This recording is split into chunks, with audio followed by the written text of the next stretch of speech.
please welcome Blanky.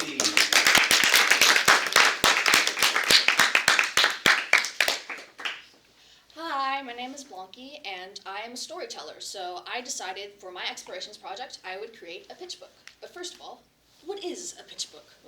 A pitch book, or a pitch bible, is a reference document that has information on characters, settings, and other elements of a story.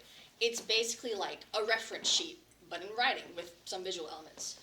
And it simplistically shows what a story is about, and it compiles a bunch of activities that I enjoy, which is drawing, writing, and design, and etc., etc. So basically, I had to first look for inspiration. So first of all, I went to, I don't think that pointer's going to work, but you know. So on the left, that is the pitch book for the TV show Stranger Things. It went by a different name when it was originally pitched, and it has changed a lot. And I looked at like this website called archive.org, and it had a bunch of like old pitch books like of shows before they got picked up. And another reference that I used was this talk by Dana Terrace, who you may know because she created The Owl House, which is a really popular Disney Channel show. And she gives a lot of interesting advice about how to compile and create your own pitch books. And I referenced her own pitch book, obviously, from The Owl House. And some advice that I took from it, for example, would be to bold text that is very important, so then people would look to that first. Because especially if people are looking at very big blocks of text, you want them to look at the most important information first, kind of like what Hannah said with visual hierarchy. So then I had to focus on the elements of what would be in my pitch book. So first of all, I needed to focus on characters. I would need to do some redesigns and make some new references. Then I would need to focus on writing, which would be mostly a plot synopsis and basic character info. And then I would have to focus on book design, which would, in this case, emphasize visual interest over, anything else because, And then the 21st century skills that I focused on were creativity, self-direction, and high productivity, and risk-taking, because I had to both use a lot of varied work in a short amount of time, and also I was doing something that I was very scared about doing in a new program, technically not new, it was Adobe InDesign, but same difference, and so character design. So basically the process that I went through for each character I was doing a redesign for was I took their old design, then I went to Pinterest and I made a vague compilation of the new ideas that I had, and I would basically emphasize everything about the old design that I liked and remove anything that wasn't important.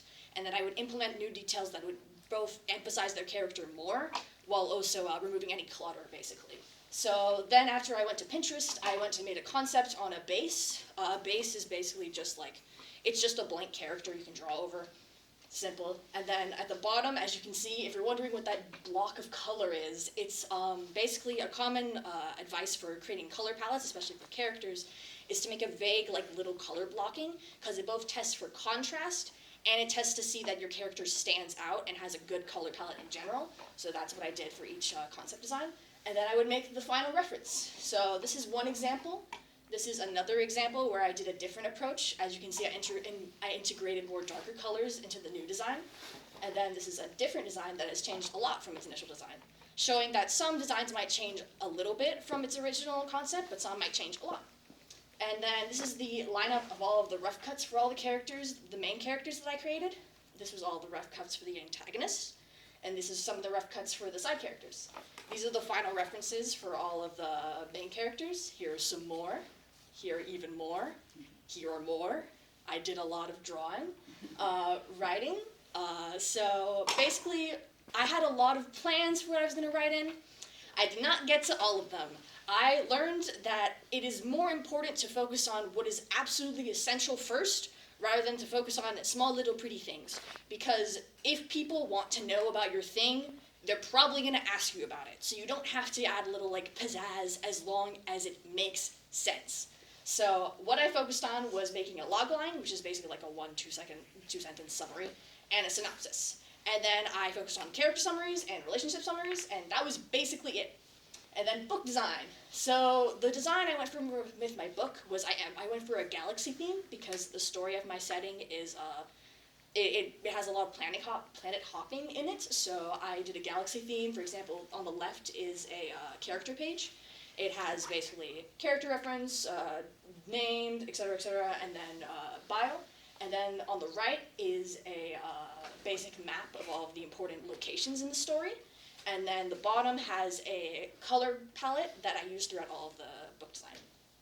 So what did I learn? I learned a lot of things.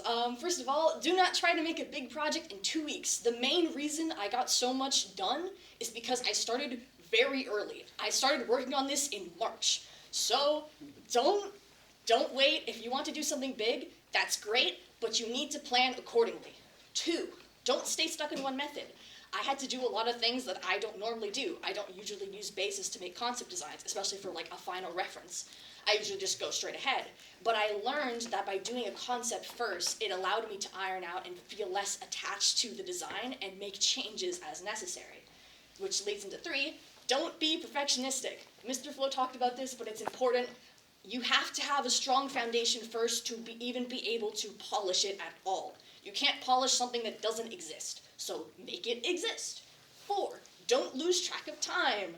I was skilled enough, not skilled enough, but I thought I had enough foresight to see that I probably wouldn't have been able to get this done in 2 weeks. So I started a little bit earlier, but I didn't have enough foresight to see that for the writing element, which is why I had to focus on bare essentials. I would have had time to do a lot of more prettier stuff if I gave myself more time, but sometimes that doesn't work like that, and that's okay. What to do? Listen to feedback, including positive feedback. I think a lot of people like to beat themselves up, especially when they're making a creative project, but it is incredibly important that you listen to what people are saying works, as long as what they're saying doesn't work. I think if you focus too much on the negatives, you're going to get lost in a loop of reconstructing, when really you should be focusing on what your strongest elements are, and then working around that. And then 2, embrace different methods. I talked about that a little bit. Just basically, don't stay stuck in one form of thinking, branch out, do different things.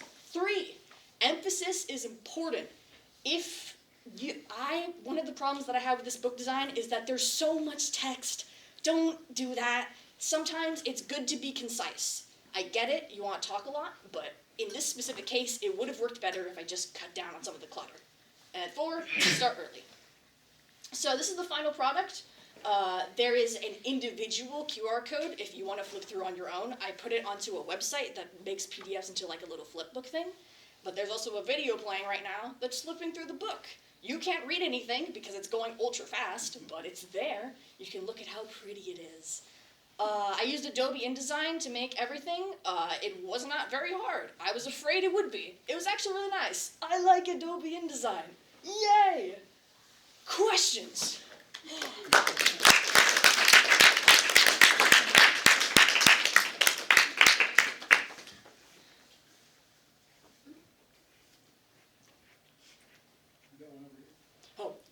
What character was your favorite? Okay, so I cannot point to him because the pointer is not working for me, but I will tell you right now. So the one on the left, his name's Spy. He's like, as some would call, my Blorbobingus. I love him. I think about him all the time. I draw him all the time. He is on everything I own. I like him. So, yay. Jack. Your characters look like they could have the potential to be in some indie game. Thank you. Martin. Is the one you were talking about? Is that because it kind of gives like, is it like a self-insert? Because it kind of gives like you kind of look like, you kind of look similar to you, like. No. Okay. Griffin. Okay, so I have like 2 things to say.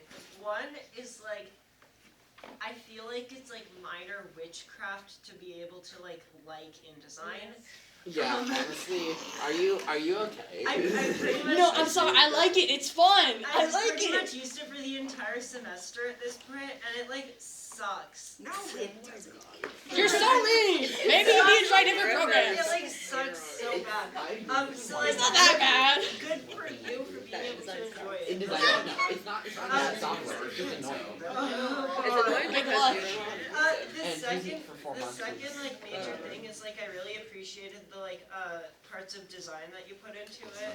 Because I noticed that it definitely leaned a bit closer to like the design class than animation class, aside from like the character design aspect, and I find that really cool. I must represent design. Mr. Greco. This is a really strong presentation from you. I just want you to know that because I know yesterday we spoke about this. fantastic job. I can tell you practiced. And you did more work on this project than some of the seniors did on their world building projects. Seriously, this is very, very strong. Very strong showing from you. I think you could use a lot of this next year if you want to continue to expand. Of course, you'll need a group next year. Very, very impressive, and your passion was so impressive. Oh my gosh, like you are truly into the work you're doing, and that is a pleasure for us as an audience to hear that and to feel that passion. So bravo. Thank you, Mr. Greco. Your feedback is very greatly appreciated. AJ. Are you gonna turn this into an animation? Okay, now listen to me. My original plan was to make an animated thing, and then Mr. Cho gave me the biggest reality check and was like, you're not gonna have time.